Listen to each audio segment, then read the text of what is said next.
Hello everyone, welcome to my channel Bumblebee by Smita. Today I'm using Glowforge Pro Laser Cutter to cut a stencil out of 190 Mylar sheet. If you're looking for machines and raw materials that I have used in this video, you can check them in the description box below. I have provided all the links to the products. I use Silhouette Studio Business Edition to make my vector files. I have an instance of Studio open here. Let's begin making our stencil.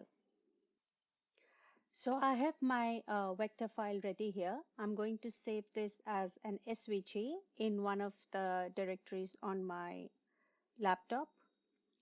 So just choose SVG here, give a name to this file. I'm giving it mandala 2 and I save it in a folder. Once my file is saved, I'll go to my browser. I'm using Microsoft Edge here, and I'll go to glowforge.com, log in with my credentials into my account, and I will now upload the file that I have saved as an SVG. Glowforge will import this file onto the software now for us to be able to work on the file. While it imports, I have taped my Mylar sheet with masking tape onto a piece of cardboard. This will avoid the shift in the Mylar sheet when the laser is working. So once our file is ready, let's place it onto the Mylar sheet. Now we'll choose our cut settings. So we'll choose the material as stencil. I've already saved it. The speed is 425, precision power 79. And we just choose the stencil. You can save it. And now we just press, we are ready to print this onto the Mylar sheet, and we give the command print. Let's go to the Glowforge and see how it is working there.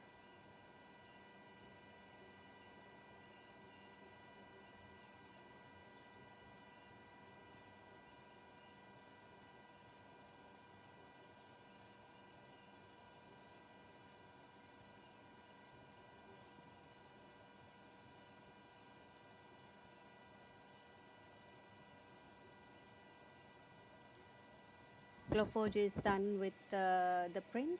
Our stencil is almost ready. Let's open the lid and see how our stencil has come out. Before that, Glowforge is cooling down. I'm going to let it cool down before I open the lid. All right. I'm excited to see how my first stencil has come out. Let's see how the stencil is done. If all the cuts are nice and sharp. See, just take out the masking tapes from all corners. The good thing about using the cardboard sheet is the pieces get stuck to it and they're not loose in the laser cutter, and I don't have to pick them up from the bed.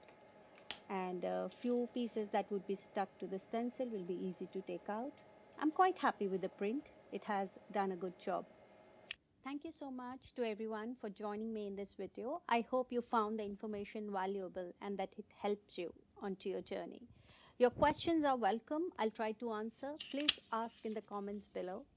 Thank you once again for being part of this learning experience. Bye.